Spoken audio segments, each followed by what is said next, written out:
இது என்ன பொடி இது?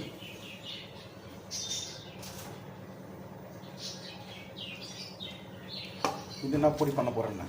இது வந்து முருங்கையில பொடி பண்ண போகிறேங்க. இது ரசப்பொடி பண்ணிட்டேன். கொள்ளு ரசப்பொடி. கொள்ளு ரசப்பொடி. ஆமாங்க.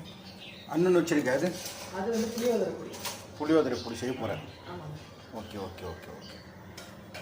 சரி சரி சரி. இந்த கொள்ளு ரசப்பொடி செய்யறது நல்ல ஒரு ஸ்மெல் வருது. வணக்கம் வணக்கம் ஃப்ரெண்ட்ஸ், எல்லாம் எப்படி இருக்கீங்க? நல்லா இருக்கீங்களா?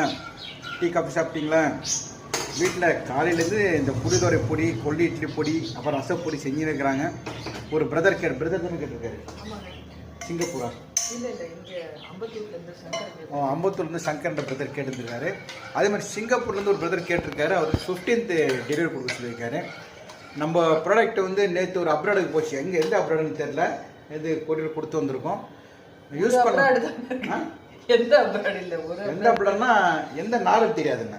இல்லை அது போகுது அப்ராடுக்கு. இங்கே அனுப்பியிருக்கேன், இந்தூருக்கு அனுப்பியிருக்கேன். இந்தூர் அங்கே. Thank you so much.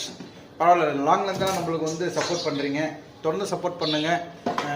என்னை வந்து ப்ரொமோட் பண்ணிக்க நாம் தான் ப்ரொமோட் பண்ணிக்கணும், யாரும் கிடையாது. அதுக்கோசம் ஒரு வீடியோவில் 2 வீடியோ நடுவுலையோ இதை பற்றி நான் சொல்லுவேன். மிளகா தூள்வாங்க, குழம்பு தூள்வாங்க, ரசம் தூள்வாங்க, இட்லி கொள்ளு பொடி வாங்க, இட்லி பொடி வாங்க சொல்கிறேன். இதுக்கு காரணம் நம்மளே நாம் தான் இது பண்ணிக்கணும். ஹோம்மேடுன்றது வேறு, ஃபேக்ட்ரி மேடுன்றது வேறு. ஃபேக்ட்ரி மேடு ரேஷியோலாம் ஈக்குவலாக போடுவாங்க. ஹோம்மேடு பார்த்து போடுவோம். ஹோட்டல் சாப்பாடுக்கும் வீட்டு சாப்பாடுக்கும் வித்தியாசம் இருக்குது இல்லையா? அதே தான்.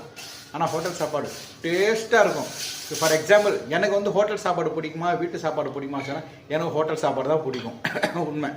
என் ஒய்ஃபுக்கு வீட்டு சாப்பாடு ரசம் இருந்தால் கூட போதும், அவங்க சாப்பிட்டு நிம்மதியாக இருப்பாங்க. நம்மளை எப்படியே கிடையாது, ஹோட்டலில் தான் நல்லா டேஸ்ட்டாக பண்ணுவாங்க. ஆமாம், செம்ம டேஸ்ட்டாக இருக்கும். தக்காளி வீட்டில் 4 வாட்டி கழுவோம், ஹோட்டலில் 1 வாட்டி தான் கழுவுவாங்க. சிக்கன் வீட்டில் 5 வாட்டி கழுவோம், அவங்க பெரிய டபரா போட்டு ஒரு கலக்கி பிரியாணி தூக்கி போட்டுருவாங்க. அதுதான் நல்லாயிருக்கும். நம்ம வீட்டில் பார்த்து செய்கிற மாதிரி டேஸ்ட்டு கம்மியாக தான் இருக்கும். ஆனால் இப்போ வீட்டில் பண்ணுற மசாலா பொடி எல்லாமே அவங்க பார்த்து கரெக்ட் ரேஷியோ. வீட்டில் இருக்க மசாலா பொடி நல்லா இருக்காது சொல்கிறீங்க. மசாலா பொடி வீட்டில் நல்லா இருக்கும். சாப்பாடு சொல்கிறோம், ஹோட்டல் சாப்பாடு. நீங்களே சொல்லுங்களேன், ஹோட்டலில் டேஸ்ட்டாக நல்லா இருக்குமா, வீட்டில் சாப்பிட்டா சாப்பாடு டேஸ்ட்டாக இருக்குமா? அது சொல்லுங்கள். ஆனால் மசாலா பொடின்றது வேறு. அது ஃபேக்ட்ரி மேடு, இது ஹோம்மேடு செம்ம டேஸ்ட்டாக இருக்கும்.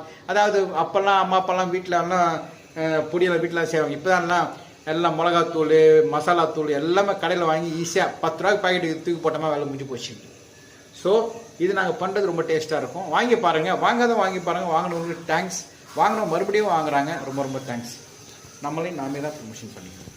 தேங்க்யூ. நீ எதாவது சொன்ன தங்கம் சொல்லுன்னா சொல்லு.